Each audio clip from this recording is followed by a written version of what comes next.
ماشاءاللہ ان طلبہ اکرام نے مدارس کے عنوان پر بہت ہی پیارا ایک کلام پیش کیا. میں مبارکباد دینا چاہتا ہوں طلبہ اکرام کو.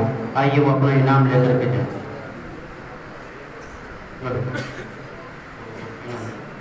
اس کے بعد بڑی تیزی سے ہم سفر طے کرتے ہیں اور بغیر کسی تمہید و تاخیر کے دعوت اسٹیج دیتے ہیں. تقریر کے لیے محمد عدنان اپنے غوث صاحب عثمان آباد اس طالب علم سے کے وائے اور اپنی تقریر پیش کریں.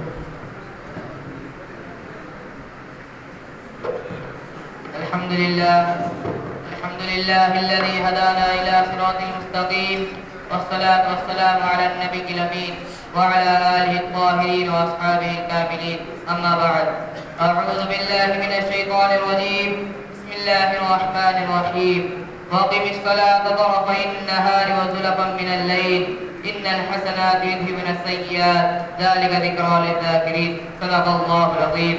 محترم سامعین کرام اور حاضرین جلسہ، آج کے جلسے میں میں اسلام کی ایک اہم عبادت نماز کے متعلق کچھ عرض کرنا چاہتا ہوں. اسلامی عبادات کے اندر نماز کو بہت اہمیت حاصل ہے. نماز پڑھنے والوں کے لیے بڑے بڑے ثواب قرآن و حدیث کے اندر آئے ہیں. جو لوگ نماز کی پابندی نہیں کرتے، اس کی طرف دھیان نہیں دیتے، اس سے لاپرواہی برتتے ہیں اور بغیر کسی معقول عذر کے نماز جیسی عبادت کو ترک کر دیتے ہیں، ان کے حق میں بڑی وعیدیں آئی ہے. نماز کو دین کا ستون اور دین کا کھمبا قرار دیا گیا ہے. ایک حدیث میں رسول اللہ صلی اللہ علیہ وسلم نے فرمایا، الصلاۃ عماد الدین ومن اقامها اقام الدین ومن هدمها هدم الدین. نماز دین کا ستون ہے. جس نے نماز کو قائم رکھا، اس نے دین کے ستون کو قائم رکھا. جس نے نماز کو قائم نہ کیا، اس نے دین کی بنیاد کو منہدم کر دیا.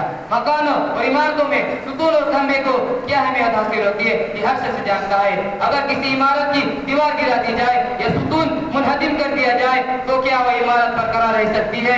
ہرگز نہیں. اسی طرح اگر نماز کی طرف توجہ نہ دی جائے اور نماز کی پابندی نہ کی جائے تو دین کی عمارت صحیح و سالم نہیں رہ سکتی. اس کی عمارت منہدم ہو جائے گی، گر پڑے گی. میں نے خطبے میں جو آیت تلاوت کی ہے، اس آیت سے معلوم ہوتا ہے کہ اگر نماز کی پورے خشوع و خضوع کے ساتھ پابندی کی جائے اور دل لگا کر پڑھی جائے تو نماز ایسی نیکی اور ایسا عمل ہے جس کے نتیجے میں نماز پڑھنے والے انسان سے بہت سی خرابی اور برائیاں دور ہو جائیں گی. قرآن ہی میں اللہ تعالیٰ کا ارشاد ہے، ان الصلاۃ تنہی عن الفحشاء والمنکر. بے شک نماز برائی اور غلط کاموں سے روک دیتی ہے. اور رسول اللہ صلی اللہ علیہ وسلم نے نماز کو ایمان کی علامت قرار دیا ہے. آپ صلی اللہ علیہ وسلم نے فرمایا، لکل شیء علم وعلم الایمان الصلاۃ. ہر چیز کی ایک نشانی ہوتی ہے، ایمان کی نشانی نماز ہے. قرآن شریف میں ہے، اقیموا الصلاۃ ولا تکونوا من المشرکین. نماز کو قائم رکھو اور مشرکین میں سے نہ بنو. حضرت حذیفہ رضی اللہ تعالیٰ عنہ فرماتے ہیں، رسول اللہ صلی اللہ علیہ وسلم کا یہ طریقہ تھا کہ جب کوئی مشکل یا غم ہوتا تو آپ نماز میں مشغول ہو جاتے. لہذا جب تم کو کوئی مصیبت یا حادثہ پیش آئے تو تم بھی نماز میں مشغول ہو جایا کرو، کیونکہ نماز پریشانیوں اور دکھ دردوں کو دور کر دیتی ہے. قرآن میں مسلمانوں کو یہ ترغیب دی گئی ہے کہ وہ صبر اور نماز کے ذریعے مدد چاہا کرے. ارشاد ربانی ہے، یا ایھا الذین آمنوا استعینوا بالصبر والصلاۃ. اے ایمان والو، صبر اور نماز کے ذریعے مدد چاہا کرو. اسلام کی جو 5 بنیادی ارکان ہیں، ان میں کلمہ طیبہ کے بعد نمازی کا درجہ ہے. نماز ایسی عبادت ہے جو کسی حالت میں بھی معاف نہیں ہوتی. تندرستی کی حالت ہو یا بیماری کی، عورت ہو یا مرد، ہر ایک پر نماز فرض ہے.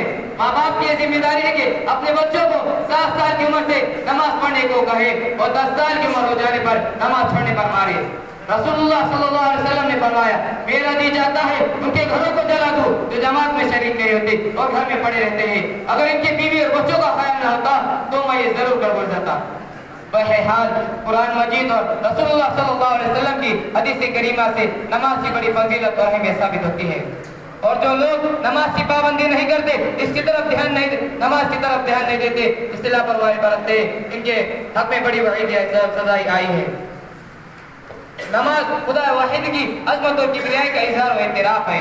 بندہ مومن خدا کے آگے سر پر سجود ہو کر ساری دنیا سے بے نیاز ہو جاتا ہے اور خدا کے حضور پہنچ کر نماز ادا کرنا، اس کے سامنے سر نیاز کم کر دینا، یہ ایک ایسا سجدہ ہے جو ہزار اور سینکڑوں سجدہ کرنے سے سجدہ کرنے سے سر ٹیکنے سے آدمی کو نجات دے دیتا ہے.